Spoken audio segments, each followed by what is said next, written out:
Magandang araw po muli. Although kung bumabati tayo ng magandang araw ay hindi naman kagandahan po ang ating ibabalita. Kaugnay pa rin po nito ng kaganapan sa China, no, sa sobrang paglaganap muli ng virus sa China. Actually, mga kababayan, no, bago natin panoorin yung video ng international news ay medyo magbibigay lang tayo ng kaunting pahapyaw na pangyayari doon. Sa kasalukuyan po mga kababayan ay nagpapagawa po ng mga crematorium kung saan ikakremate yung mga tao sa China, sa Shanghai po, dahil wala na pong mabilhan ng kabaong, mga kababayan, wala na pong mabilhan ng kabaong. Actually sa Shanghai Hospital po, kahapon, kung makikita niyo po yung news, actually nung January 4 pala, nung January 4, kung makikita niyo yung news sa Shanghai Hospital, hindi na po magkasi ang mga tao sa loob. So napakadami na po ng kanilang mga pasyente na may virus na nasa labas na po, at doon na po nilalagyan ng nilalampatan ng kaukulang gamot, no, at ng oxygen. So mga kababayan, panoorin po natin itong balita o news na kasalukuyang kaganapan sa bansang China. No more coffins, shrouds, and body bags in China. Shanghai hospital collapses, patients have to breathe oxygen by the roadside. Beijing urgently building million-dollar crematoriums. Quarantine areas are now full of bodies. 15 doctors permanently off the roster, the darkest moment in Chinese medical history. Analysts foresee the beginning of a democratic transition in China. WTA presses Beijing over a case of abused tennis player Peng Shuai. The efforts by the Chinese regime to hide what is happening in this new wave of the pandemic, supposedly caused by a coronavirus, failed to stop the overwhelming evidence of excess deaths, the collapse of hospitals, and the desperation of people who are trying to reveal the truth on social networks and independent media. The outlook seems bleak. Funeral home workers in various locations revealed that coffins, shrouds, and body bags are running low. The owner of the funeral company in Tongshan, Huzhou, and Jiangsu, surnamed Lin, said that local tombstones, paper coffins, and wooden coffins are very scarce, and mourners cannot even buy wreaths. People like us who buy coffins are making the rounds. It is useless to be anxious. Like yesterday, more than a dozen companies came to my house, but there were no coffins. Now our crematorium burns 200 to 300 corpses a day at our crematorium in Huzhou. We line up every day to burn during the day and work overtime at night. Cremation vehicles are under even more pressure, and you can't call the ambulance. Mr. Liu, who owns a large coffin shop in Beijing, said in an interview with NTD-TV that funeral supplies in Beijing, Hebei, Tangshan, and other places are out of stock. Paper coffins, wooden coffins, and shrouds are out of stock. There is a lot of demand now, and they are all out of stock now. People are forced to pay high prices. The value of coffins has tripled and continues to rise. This situation is a breeding ground for unscrupulous opportunists who profit from the collapse in services. The emergence of resellers of funeral services came along with the exorbitant rise in funeral prices, which went from a few tens of dollars to almost $500. Images of long lines of funeral cars waiting to be attended to in front of the crematoriums, and the testimonies that speak of the excess of work in the same give us further proof that an excess number of deaths exists. The Civil Affairs Bureau of Tongzhou District in southeastern Beijing told Chinese media that major funeral homes in the area were burning between 140 and 150 bodies a day, nearly 4 times more than usual. Similar cases occur in several cities. The business of funeral homes and manufacturers of crematorium ovens are adapting quickly to meet the high demand for services. The Liepin in mainland China reported that incineration design engineers are being recruited. According to the recruitment information, the demand comes from Beijing, Shanghai, Hunan, Luoyang, and Hangzhou, among others. A video shows how the construction of a crematorium in Beijing's Miyun County is accelerating. After being consulted, the Miyun District Civil Affairs Bureau staff stated that the funeral home handles these issues, but that the crematorium could be requisitioned. supposedly for official use. Despite the international pressure that demands from the Chinese regime accurate reports on the figures of deaths and infections, the authorities insist on hiding them, endangering the rest of the world in the same way that happened at the beginning of the COVID pandemic. The COVID-19 pandemic in China is getting more and more serious.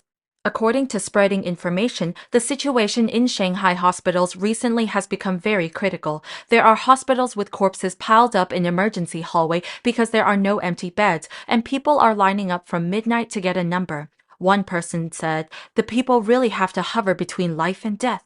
On December 30th, a medical worker from Xinhua Hospital of the Institute of Medicine at Shanghai Jiaotong University said on Twitter, "At the moment, in the hospital where I work, dead bodies are piled up, lying in rows at the door, corpses lying next to elevators, even beside my hands. In this noisy and chaotic environment, if you don't look closely, you won't be able to tell if the person lying next to you is alive or dead. The death toll is huge. I'll write it down in this winter's history in Shanghai."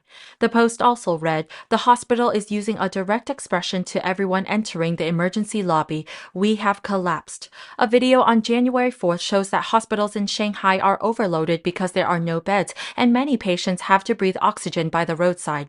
In the emergency room of Shanghai Hospital on January 3rd, many patients had to lie on the ground and breathe oxygen because there were too many COVID-19 patients. On January 3rd, a netizen posted some videos with the content, "On January 2nd, the funeral home in Shanghai was full of people.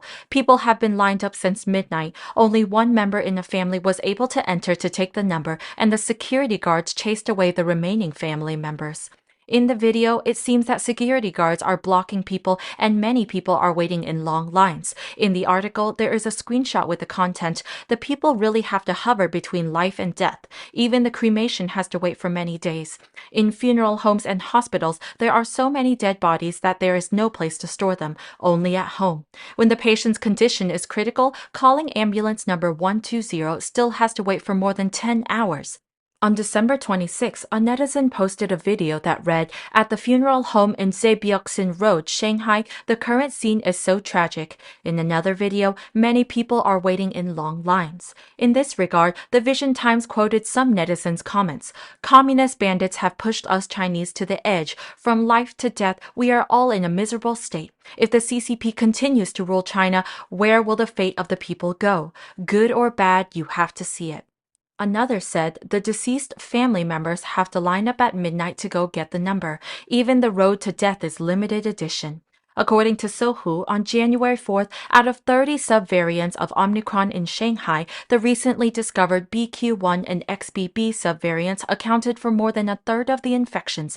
XBB 1.5 is more contagious. Of the 25 families where XBB was detected in Shanghai this time, 3 cases are XBB 1.5.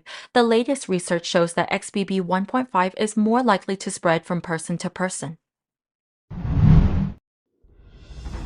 According to revelations from Chinese media on January 2nd, the recent COVID pandemic is becoming very serious in Shijiazhuang City, Hebei Province. In addition, the tragic death of 15 doctors and staff at Bethune International Peace Hospital attracted public attention. Chinese media Big Eye Vision posted a screenshot saying that the Bethune International Peace Hospital in Shijiazhuang has become the hardest hit by the pandemic. Unfortunately, the bad news continued to spread and 15 doctors and staff. So yan nga po mga kababayan, nakita natin, napanood natin yung news na yan, ano? Lubang nakakabahala po ito mga kababayan, dahil sabi nga natin na hindi masyado na ibabalita kahit dyan sa ating bansang Pilipinas, dahil nga may blackout news po ang order, o may order po na blackout news ang gobyerno ng China. Kung mapapansin nyo po sa balita, ay talagang mga naglilik lang yan, mga gustong magpakita ng katotohanan ng mga ibang Chinese na dinadaan nila sa social media, ano po. Actually, noong January 2 and 3, makikita po natin yung mga taong nakapila sa bilhan ng kabaong. Ang dami po. Wala pong mabilhan. Wala pong mabilhan ng kabaong ang mga tao. Ultimo kabaong po, wala mabilhan. Ngayon, maging sa pagkrimit ng tao po ng mga patay na Chinese na infected ng virus, ay kailangan pa po maghintay ng ilang araw bago po makremit yung kanilang kapamilyang namatay. Ganun po kalala ang kalagayan ngayon ng China. Ganun po kalala. kung tatawag ka naman po ng ambulansya, ang sinasabi ko po ay galing po ito doon sa news, no? Kung tatawag ka naman po ng ambulansya, maghahantay ka po ng 10 oras o higit pa. Sa sobrang dami po ng infected na ng virus sa China. So hindi ko talaga mailarawan kung gaano kahirap ang kalagayan ng mga Chinese ngayon. Isipin mo, bibili ka na lang ng kabaong ng pamilya mo na namatay sa virus, hindi ka pa makabili. So mga kababayan, no, lagi kong sinasabi, magkaisa po tayo na ipanalangin, no, na naway makagawa ng paraan ng China at ibang bansa na matulungan ng China na maapula kaagad yan. Ibig sabihin, malaban na nila ang kumakalat na virus na yan at huwag na sana lumabas pa sa ibang bansa, lalong-lalo na sa ating bansang Pilipinas, mga kababayan. Sabay-sabay po tayo na ipanalangin po yun sa dakil